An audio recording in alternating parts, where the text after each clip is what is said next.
Good morning, everybody. Happy Wednesday to you on this hump day, November 19th, 2025. I got all of your stories for your rush hour ride to work, and it's a big win for survivors of Epstein as the House of Representatives and then the Senate almost unanimously passed the bills that'll now go to President Trump for the Epstein files to be released in their entirety.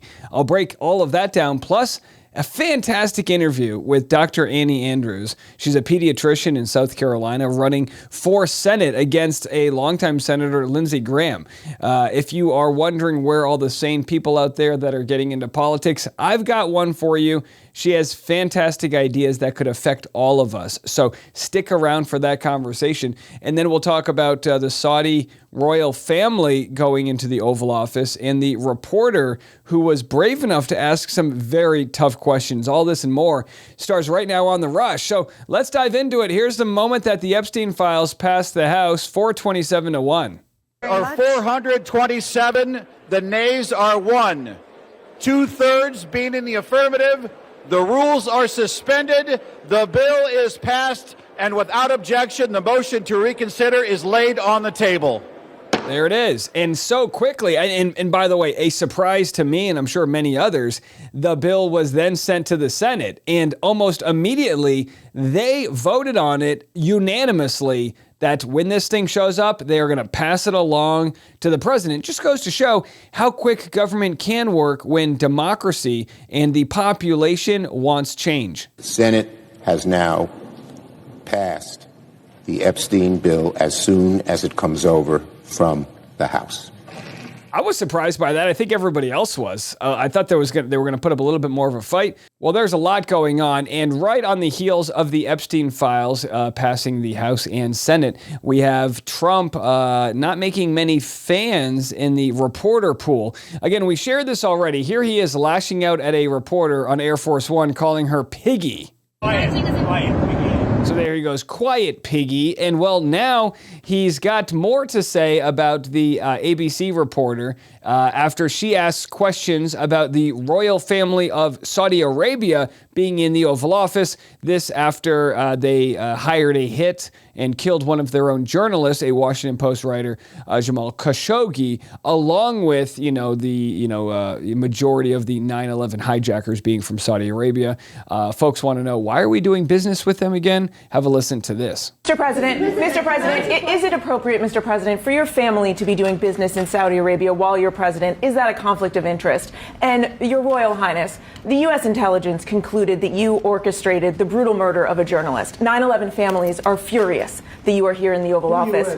Why should Americans trust you? And the same to you, Mr. President. Now, who are you with? I'm with ABC News, sir. You're with who? ABC News, sir. But I'll answer your question. Thank you. I have nothing to do with the family business. I have left, and when I've devoted 100% of my energy. What my family does is fine. They do business all over. They've done very little with Saudi Arabia, actually. I'm sure they could do a lot. And anything they've done has been very good. That's what we've done. So he says he's got no ties to the family business. Okay.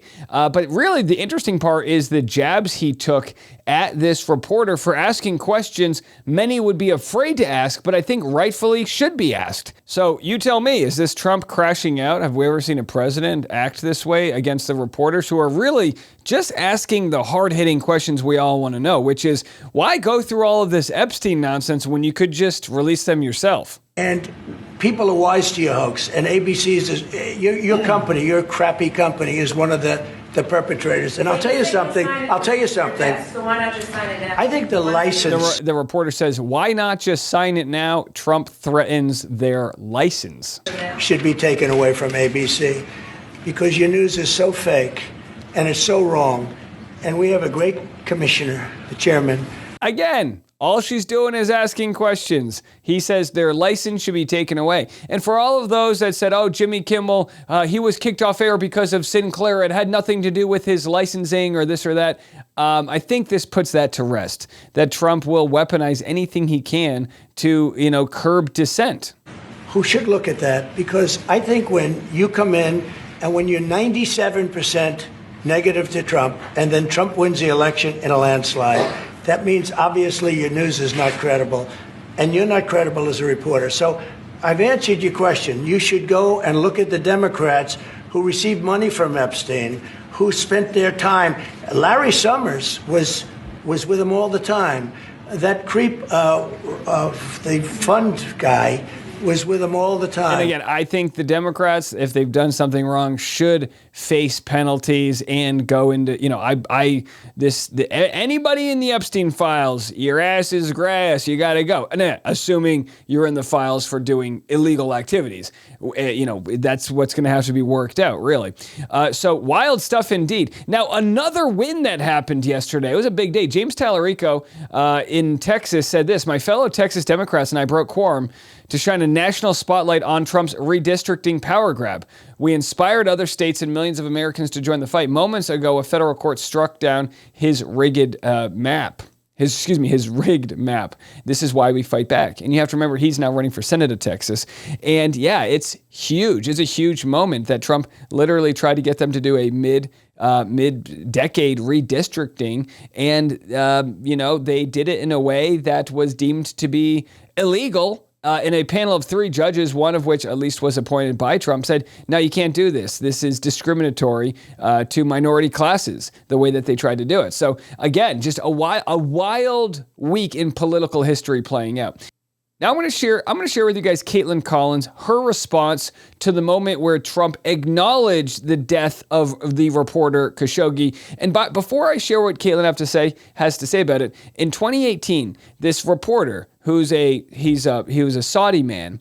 He wrote for the Washington Post. He was a resident in the United States. He went into a consulate in Istanbul in order to get papers to get married to his then fiance. He never came out of it alive. Here's the last photo of him. He walks in. They used a bone saw to tear his body to pieces and carry it out in briefcases. This is what they did. This is actually what happened. Who is he? Critical of Saudi Arabia's crackdown on dissent, the country's government, and its international disputes, he expressed support for the Crown Prince's economic reforms and the need for more moderate, less restrictive society. He advocated for greater freedom, such as women's rights, freedom of speech, and a more secular approach that was still compatible with Islamic values.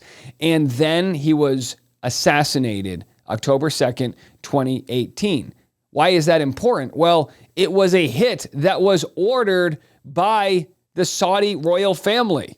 Have a listen to the reaction. A lot of people didn't like that gentleman that you're talking about. Whether you like him or didn't like him, things happen. Listen, you cannot like somebody and the result shouldn't be they get cut up with a bone saw.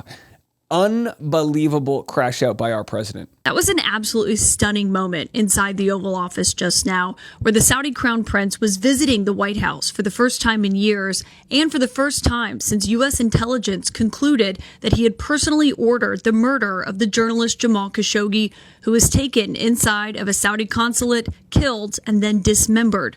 But when a reporter tried to ask the Saudi Crown Prince about his death... And Your Royal Highness, the U.S. intelligence concluded that you orchestrated the brutal murder of a journalist. 9/11 families are furious that you are here in the Oval Office.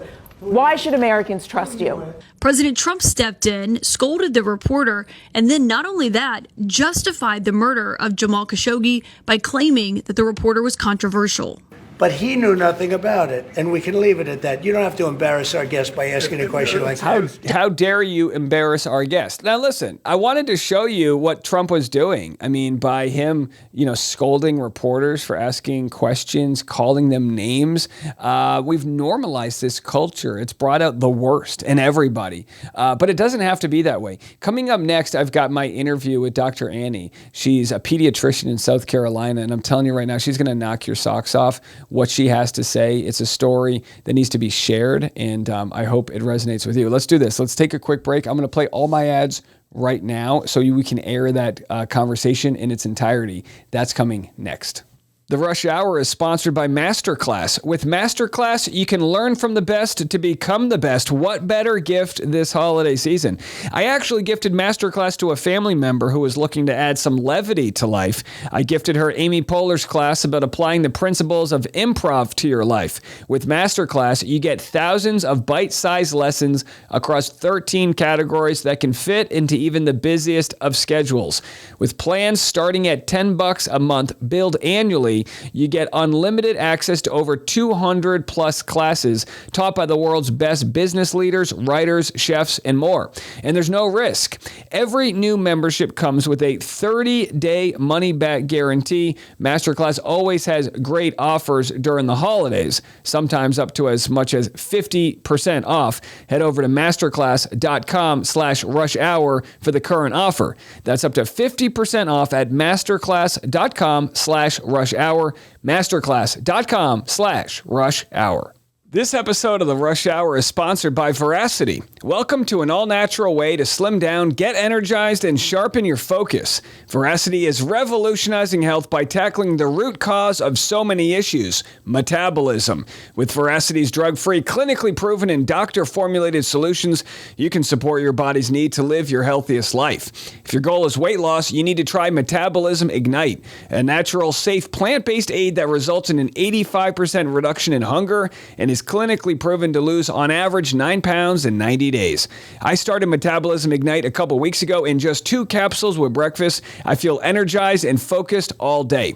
Veracity is a unique blend of lemon, verbena, and hibiscus extracts, green coffee bean extract, and magnesium. Veracity doesn't just offer a quick fix for weight gain. The products actually help you maintain a healthier lifestyle. So make the switch to GLP-1s the natural way. Head to veracityselfcare.com during their Black Friday sale for up to 50% off your order.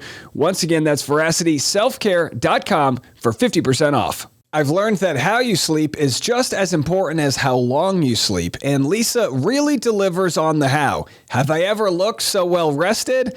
My Reserve Hybrid mattress makes me feel like I'm staying at a 5-star resort. From night one, you'll feel the difference. Premium materials that deliver serious comfort and full body support no matter how you sleep. Leesa mattresses are meticulously designed and assembled in the USA for exceptional quality. Plus, they back it all up with free shipping, easy returns, and a 120-night sleep trial. Leesa has been tested and awarded Best Hybrid Mattress by New York Times Wirecutter and is exclusively featured on West Elm as their go-to mattress partner. Go to Leesa.com for the Black Friday Cyber Monday sale, plus get an extra $50 off with promo code RUSHHOUR. Exclusive for my listeners. That's LEESA.com. Promo code RUSHHOUR for 30% off mattresses plus an extra $50 off. Support our show. Let them know we sent you after checkout. Leesa.com. Promo code RUSHHOUR. Today's guest on the Rush Hour podcast is running for Senate in the great state of South Carolina. She caught my eye with a very funny viral campaign video calling out longtime Senator Lindsey Graham. Please welcome pediatrician Dr. Annie Andrews. How are you? I'm good. I'm excited to be here. Thanks for having me. Of course. Now, as a comedian, I just loved seeing that you used humor to really cut through some of the BS that happens in the world of politics. What made you jump into the game? You're right. Humor can be such an effective tool to call out the ridiculousness we're seeing from the highest levels of the Republican Party. I decided to run for office because of everything I saw for the 15 years I practiced as a pediatrician in children's hospitals. I ran for Congress in 2022. I did not win, but I didn't stop fighting because the problems I was running to solve have grown more urgent every day since then. And about 6 months ago now, I decided to jump into this race to defeat 22-year incumbent Senator Lindsey Graham. Yeah, he's been at it, and if he wins, this will be like he'll be pushing on 30 years. I mean, it's a long time. And I actually wanted to pull a quote that you had. You had a viral video. Your Instagram at drannieandrewsmd has just been blowing up, and you made a video calling out JD Vance. A lot of people want fighters out there, and I think we have one in you. You said, "We're not like you. We wake up every day to help people. More doctors in office, please." Can you tell me about being a pediatrician and how the skill set you have that you bring to your practice would lead to representing, Americans? Yeah, so I still have the privilege of practicing as a very part-time pediatrician in a children's hospital. So I'm like really living in these two separate worlds that couldn't be more different than each other. And what I have recognized about my job at the children's hospital is you walk in the doors every day and everyone else who's there to work has the shared goal of helping the injured and sick children in front of them. We leave all of our BS at the door, and we're there to get the job done, no matter how hard it is, no matter who we have to work with to get it done, because not solving these children's problems is not an option. And then here I am in the political world where it seems like no one is interested in solving problems in Washington, D.C. And the cynical, craven thing that J.D. Vance said about people who don't speak English or people who don't have insurance crowding our emergency department waiting rooms was so deeply offensive to me that I just decided to sound off on it. And clearly it resonated with a lot of other healthcare providers and so many people across social media. And we just have to call out this BS when we see it. You've done collectively, I think the talking point has been extinguished that they were using, which is that you're just funding illegal healthcare when in fact it's the Affordable Care Act, the subsidies are set to run out. I know my insurance will go up by $7,000 a year. Can you, as a healthcare expert, can you talk to us about how broken the system is and kind of what you would do if you were part of the change that could fix it? Yes, the healthcare system has been broken, honestly, long before Donald Trump and RFK Jr. got their hands on it. We have a profit-motivated healthcare system in this country, not a patient-centered healthcare system or even a provider-centered healthcare system. And because healthcare is so inherently expensive, even if we remove all the profit motivation out of the system, it's still going to be expensive. MRI machines are expensive. OR time is expensive. Laboratory tests are expensive. There's no way to make it inexpensive, which is why we need a third party involved. And unfortunately, in this country, so many of us, that third party is a private insurance company whose job is to make more profits for their shareholders. And that drives up the cost for everyone in the system. And now we're seeing from this Trump administration, enabled by my opponent, Lindsey Graham, attacks on all levels of the healthcare system. So on the one hand, they are fighting to allow the ACA tax subsidies to expire, which will immediately raise premiums for hundreds of thousands of South Carolinians, millions of Americans. And they've also passed a budget that will gut our nation's Medicaid program. Now, some people who don't work in healthcare aren't really familiar with what Medicaid does, but it is the literal backbone of children's healthcare in this country. It is the largest insurer of children in the U.S. In my state, it funds 50% of the births and 6 out of 10 nursing home beds. So they're allowing the subsidies to expire. They're gutting Medicaid. They're cutting Medicare. They've already slashed the CDC budget and the NIH budget. This is truly an unprecedented, coordinated attack on our nation's healthcare system. And we got to get fighters up there who understand the healthcare system to fix these problems that the Trump administration is creating. Yeah, it's so well said that they're so out of touch, and his cabinet is full of billionaires. This idea, like they have no clue what it feels like to wonder if you can even afford to get seen by a healthcare professional. My brother-in-law is a doctor in Columbia, South Carolina, and he actually told me they have AI tools that they use to be able to negotiate with insurance companies in order to help their patients get approved. I mean, it's when this is explained to other first world countries, I don't think people even understand that this is a reality. They end up getting shocked. It actually drives a lot of traffic to my channel when they go, wait a second, what? And it's like, yeah, you have to negotiate in order to find out what your bill is going to be. It couldn't be more bizarre. It is. I was just working in the hospital last week, and I got interrupted from providing patient care to answer a phone call from a patient's insurance company. The insurance company was refusing to pay for a few days in the middle of a child's hospitalization, like not the days at the beginning, not the days at the end, but in the middle. And this child had a very serious brain infection. And I had to spend 15 minutes combing through the chart to find the right words to justify why this child needed to be in the hospital with their brain infection. And it's absurd the way this system has been built. My silver lining to what's happening right now in this country in regards to this attack on our healthcare system is I think we're going to have the opportunity to build back something better on the other end of this. When we find our way out of this Trump era of American politics, I think we're going to have a real opportunity on our hands to build back a more equitable healthcare system. And that's exactly why we need voices like mine in the U.S. Senate and in every room where decisions are going to be made.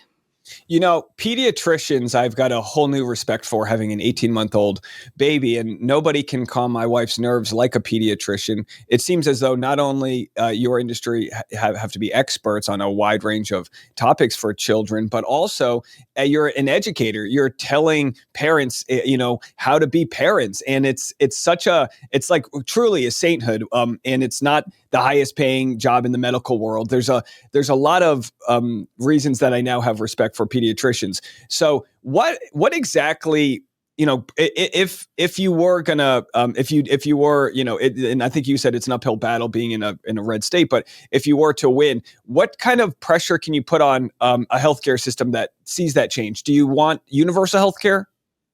So there's so many policy solutions to address these problems. On one end of the spectrum is universal healthcare. I do believe that healthcare is a human right.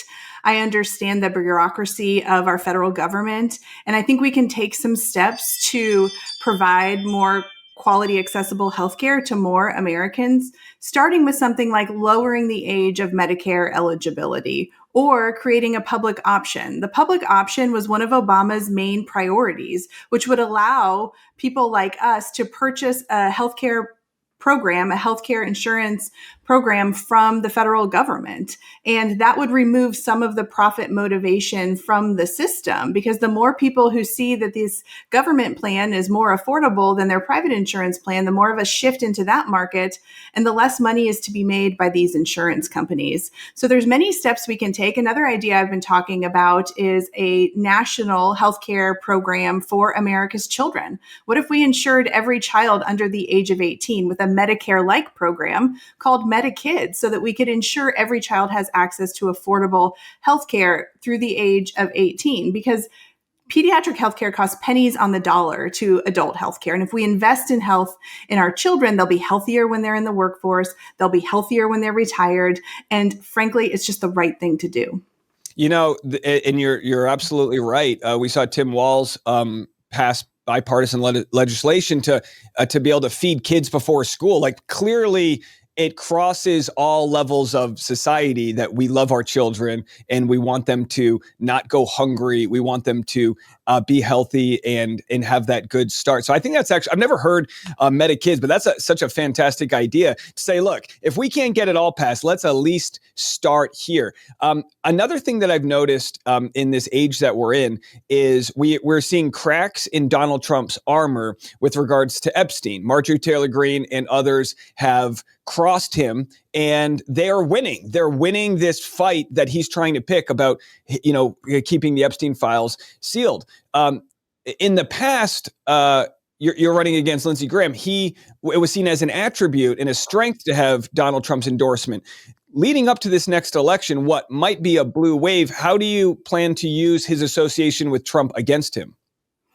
It's so interesting. People have this perception that South Carolina is like 80% Republican, 20% Democratic. And it's much more like 55% Republican, 45% Democrat, which means I need to change the minds of about 5 to 6% of the voters to win this election. And you're right. Lindsey Graham has tied himself so tightly to Donald Trump. I don't know if there's any way he could ever put that cat back in the bag, even if this Epstein situation just implodes on the president.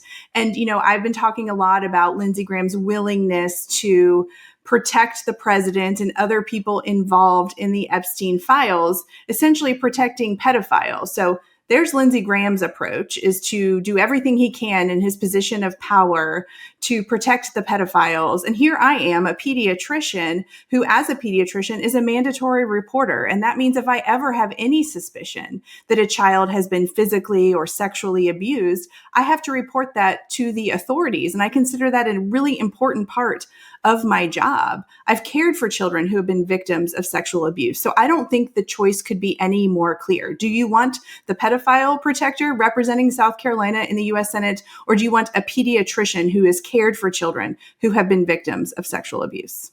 Yeah, and the polls clearly suggest that they want fighters right now. I think the problem with the Democratic Party in the past is they try to meet Republican voters in the middle, but I think it's more three-dimensional than that. And I think we're actually learning that having strong, bold choices is better than just being anti-Trump. So aside from your expertise in the medical world, how else can you cross the metaphorical line there and reach out to Republican voters that might want someone young, fresh in office, but might be afraid because maybe their whole family has always voted Republican? Like, how do you cross through that? You're describing so many voters in South Carolina who were raised to vote Republican, whose dads voted Republican, whose granddads voted Republican, and they've just never considered to vote for a Democrat. But here I am, a member of my community, a very active member of my community, a mom of 3 school-aged kids who are in the public school system here, and a pediatrician who has worked in our local children's hospital for about 15 years. I don't want to be a career politician. I want to go to Washington, D.C. to solve problems. And I present myself on social media and everywhere I am as 100% authentically me. There's no such thing as candidate Annie, pediatrician Annie, mom Annie. I am me everywhere. And I say what I mean, and I mean what I say, and I don't pull punches. I'm not afraid of a fight. And I think rather than thinking about the ideological ideas of folks who are breaking through right now, I think the lesson to be learned from the Democratic Party is candidates who are breaking through are candidates who are messaging effectively, who are meeting people where they are, who are embracing new media, who aren't playing by the same old rule book, who understand that we need fighters to meet this moment. And I think that fight in me, that disruption of the status quo, is what is going to make my campaign appeal to some of those center-right voters who know that their party has abandoned them. And all I need is to appeal to a small portion of those folks to defeat Lindsey Graham, to go to Washington, D.C., and then deliver results, and then earn the opportunity to be reelected and get South Carolina on a new path, because Lord knows we need to be on one. Yeah, and we're seeing this play out in places like Texas, and I'm glad you pushed back on this idea that South Carolina is super red. Even in Tennessee, you're seeing this special election that's happening in a few weeks was a plus 20 Republican poll, and now it's only plus 4. So you're seeing massive movement. And I just warn people not to assume that a blue wave will happen, but have something to fight for. And it just seemed like we weren't, robust choices are a great thing to really sharpen candidates out there. What kind of surprise have you been surprised at your videos going viral? Are you like, wow, this is working? Tell me about that feeling, that sort of parasocial relationship with your audience. Do you get recognized when you're out and about? Yeah, it's been really surreal. And, my Instagram following has grown from like 20,000 when I launched this campaign to now nearly 200,000. And, I'm so proud of that, because I know that's an effective way to reach voters. That's an effective way to increase my name ID. And when I'm crisscrossing the state and showing up in even the most rural counties in South Carolina and Lindsey Graham's hometown of Oconee County, the rooms are standing room only, up to 200 people in these rooms a year before the general election. And that's because they know me from social media. And I think that, the videos that go viral, it does puzzle me sometimes which ones do and which ones don't. I think what I want people to know is it's just me talking. It's not my team telling me what to talk about. I see something that upsets me, something that pisses me off, something that I have thoughts about, and I pick up my phone and I start talking. And that's what voters are so desperate for. They're desperate for people who sound like real people, who are talking to real people, who aren't so buttoned up all the time. And that's the way I've been able to break through. And that is translating to real enthusiasm on the ground, which is exactly what we need to get the vote to turn out in November 2026 so that I can send Lindsey Graham home once and for all. Yeah, we'll buy the bus ticket for him. So my last question is about this hesitancy that we've seen in culture regarding trusting our medical experts. My wife and I had to literally go on the dark web to try to find a COVID shot for our son before we were traveling out of the country. And it's absolutely shocking that we have to track measles. What can you do to bring some of that trust back that has been broken by like a conspiratorial it's almost like the positive side of social media is you get your name out. The negative side is a bunch of people can share misinformation and all of a sudden, diseases that were eradicated are back. Like, what can you do to bring back some of that trust? Yeah, we have a measles outbreak in South Carolina in the upstate right now. It's truly devastating as someone who's dedicated my life to caring for sick and injured children to watch these preventable diseases come back and threaten healthy children and other members of the community. So we're in this position we're in because of social media and because healthcare professionals like me, pediatricians like me, have not felt comfortable or bold enough to step into these spaces to push back against this disinformation. So we created a vacuum because we didn't feel like we as pediatricians needed to be communicating every day on Instagram and TikTok. And then we had this rise in the MAHA movement and these influencers that are spreading disinformation many times so that they can make money off of this disinformation and sell quack cures. And we created this vacuum. So now it's our job, and this is an urgent job for pediatricians and other healthcare professionals, to pick up your phone and turn on your camera and start talking. Share your expertise and be there for our patients and their parents and their families who need some trusted messengers right now. And we need to do this in a way that breaks through, that is authentic, that doesn't make us, we don't need to put on our white coats and be so buttoned up and scripted. We just need to talk back and push back against this disinformation that is coming from the very highest levels of our federal government. Well, more moms need to be in office and certainly more pediatricians. And I'm glad we could get you before you're running for president in the 2040s. But I want to shout out your Instagram for my audience at drannieandrewsmd. Give her a follow, share her content. Anything to elevate the message in or outside of the Carolinas would be helpful. Is there anything else we can promote for you? Just follow along, go to drannieandrews.com, sign up to volunteer. You can phone bank and text bank from anywhere in this country. And I know there's people in every corner of this country who dislike Lindsey Graham. So channel that energy into volunteering for my campaign and donating what you can. Well, thanks so much for joining us. Please come back anytime. We look forward to watching you win this uphill battle. Thank you. Well, I hope you enjoyed that conversation. I'm going to have clips from that on my Instagram at dneils. Please consider tagging friends, sharing them, giving Dr. Annie a follow. Let's continue to elevate these conversations. I think it's a great time. I mean, heck, we're on the cusp of a revolution happening right now. People want better. They want change. And it's good to see folks that are trying to deliver that. All right, we'll be back this afternoon. So much news to get to. We'll see you then. I'm Dave, and this is The Rush.